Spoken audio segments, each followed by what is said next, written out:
The situation is beyond description. It is painful. It is a time of sorrow for our people. More so that this is not the first time, and particularly painful because the venue, the place where this occurred is one that ordinarily we would think is protected. I say this because Yelwata is a border town between Benue and Nasarawa State. And at that border town, there is a military checkpoint that has been there for at least 5 years. This military checkpoint is populated with not less than 15 soldiers, I think headed by a captain or thereabout. I'm not specific, I don't know the exact rank of the officer in charge, but there is a permanent feature of the Nigerian army located in Yelwata.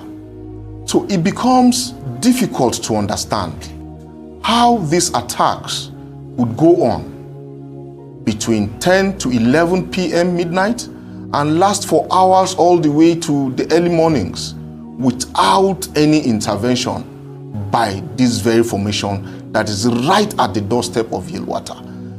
Dr. Bati, if you move from Nasarawa State to Benue, Yelwata is on the road. It is not a village, maybe a kilometer. No, it is directly on the road. It's one of those villages where the Catholic church is by the road, the primary school is by the road, the market is by the road, and everything is by the road.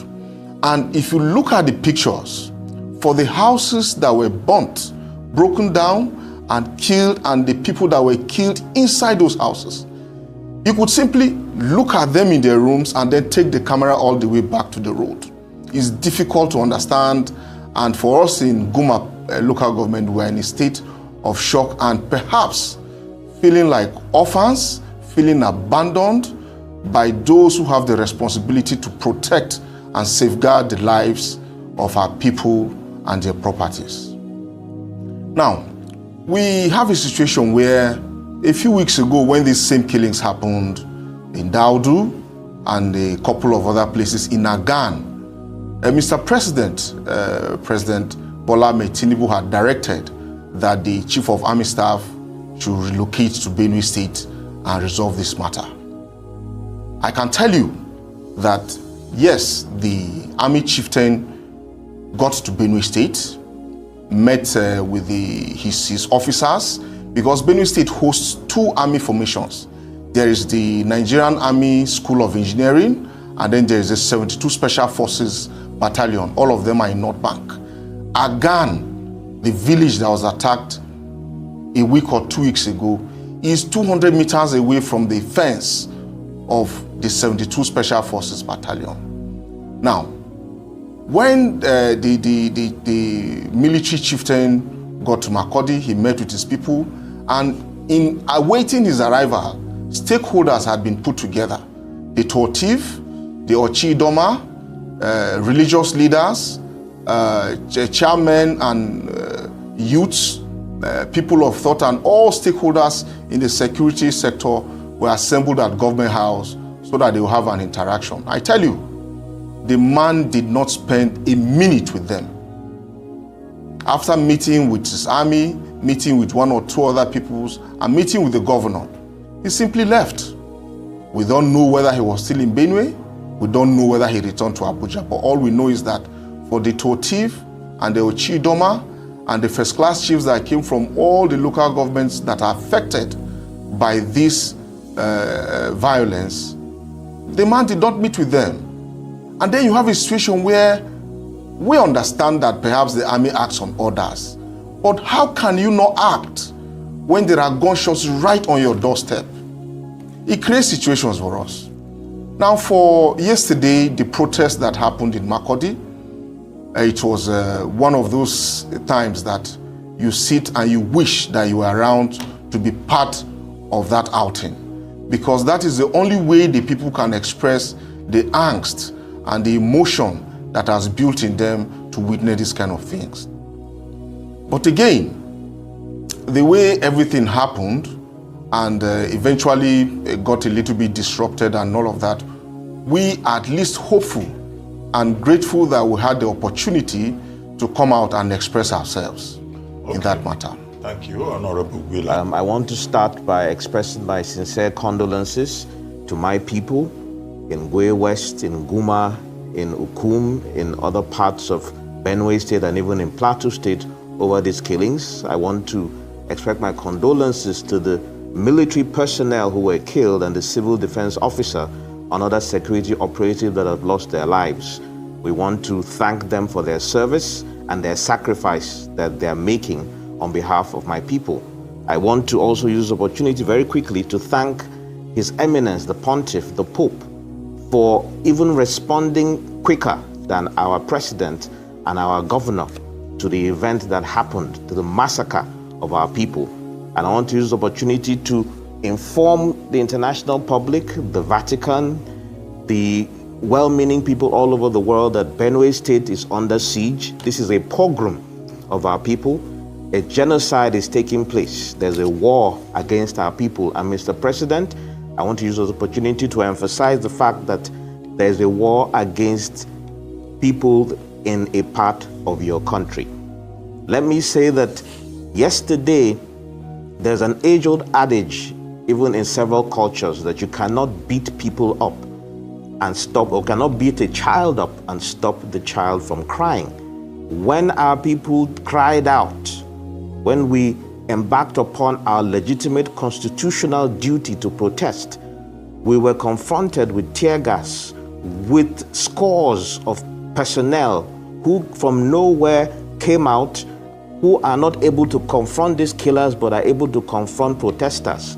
We saw helicopters hovering over protesters, helicopters that we did not see go to Yelwata and intercept the people. So we're concerned about what is happening. Some of us have waited and have given the president, the governor, the benefit of doubt to intervene. But after 2 years, we cannot keep quiet anymore, including those who were declared as representatives of the people. 2 years later, and nothing seems to be happening. I have to point out immediately now what was shocking and of a concern to me in the statement made by Mr. President. And let me quote very clearly. Mr. President, first of all, mentioned that he has asked that an implementation of his earlier directive, meaning he gave an initial directive that apparently was not followed. He has to now give a follow-up directive. That is one. Number two, he is saying that in the latest round of reprisal attacks, Mr. President, it appears as if some people are not giving you the right information. Mr. President is being misinformed and ill-advised. There is no such thing as reprisal attacks going on. Our people are under siege. Mr. President asked the governor to convene reconciliation meetings and dialogue among warring communities, warring parties. Those are the words used by Bayo Onanuga. And then seek harmonious existence between farmers, herders, and communities. I'm aware that there seems to be a lot of sycophancy in the country right now. So, Mr. President, with all due respect, if you need to be told the truth, you can ask us, the people. Some of us can come and tell you what is actually going on. You can liaise with our governor. I believe he should be honest enough to tell you the truth. There's no such thing as reprisal attacks. If you say seek harmonious relationship and have reconciliation meetings, that means, Mr. President, you know who has attacked us. That means the governor knows who has attacked us and is supposed to call them together for a meeting. Okay. Is that what is being told? Because that is what I deduce from that statement. And that, I believe, is disingenuous to the situation. There is no such thing as reprisal attacks. I'll repeat for the umpteenth time. These are premeditated, unprovoked attacks against the people. I know that recently, Mieti Allah made a public statement claiming that one of their members was killed and that 1,000 of their cows or so were rustled. Immediately I heard that, I knew that something like this was going to happen. And I wonder where our security agents are. Where is the intelligence when they do not know? It is always reactive and not proactive. And when it happened, I said, this is exactly what I knew would happen. Because maybe this is the wrong narrative that Mr. President is being fed. The question is, in Naka, in Gwe West local government, in Aondana, how many MAC band members were killed? How many cows were rustled there? Okay. We need to come to you. You've been able to cite one side. Let's talk about the humanitarian crisis. NEMA says over 1,000 households are affected, a lot of people displaced. What is happening on ground as regards the humanitarian crisis in Benue? And the number, they peg it as close to 200. Some are saying it's way more than that. What have you heard as regards what's happening on ground? And I will also come to you back in the studio. Let's talk about, NEMA says over 1,000 households are affected. Thousands and thousands of people are displaced. What do you know? Yes. So let me say that it is also concerning when you hear reports, official reports claiming only 59 people have been killed. Very credible media outlets have reported that over 100, some saying over 200, and feelers and information I'm receiving from our people on the ground say actually that number is more in the range of 200. So yes, obviously that means thousands, over 1,000 households are affected. And we have probably hundreds of thousands of internally displaced people. So now what that means is there are people who need intervention. I am aware that at the moment, the state government is providing some succor to the people, but this is not sufficient. I've heard complaints from people that they're not being properly catered for. NEMA made a one-off intervention, just like the UN did, contrary to when in Borno, NEMA was making monthly interventions, and we're demanding that that same kind of attention be accorded to our people. And we think it is time Mr. President comes to see for himself. On behalf of my people of Benue, we want to demand, Mr. President, we believe we should be important enough. The killing, the massacre should be important enough for you to come yourself and see what is happening. All over the world, the commander-in-chief comes to meet with his troops, comes to the ground to see what is happening. Just like my brother in the studio in Lagos said, the chief of army staff, not only the chief of army staff, the NSA came to Benue, they just came to Makudi. None of them went to meet with the troops, to my knowledge. I'm even just hearing that the chief of army staff did not meet with our eminent chiefs. This is shocking. So in terms of the humanitarian crisis, this also is the point for me to raise the fact that there has been no intervention for our people over the years. Okay. If you remember, there's a 10 billion naira that was said was going to be used for the resettlement. This was a promise made by the then vice president when he visited Benue. To date, there has not been anything said about that amount. Let me go back to the studio. Mr. Madaki, what are you going to say as regards the humanitarian crisis? Over 1,000 households and thousands of people in Yeltwa have been displaced. Do you have any information on ground as regards what's going on there and what can be done to help the people?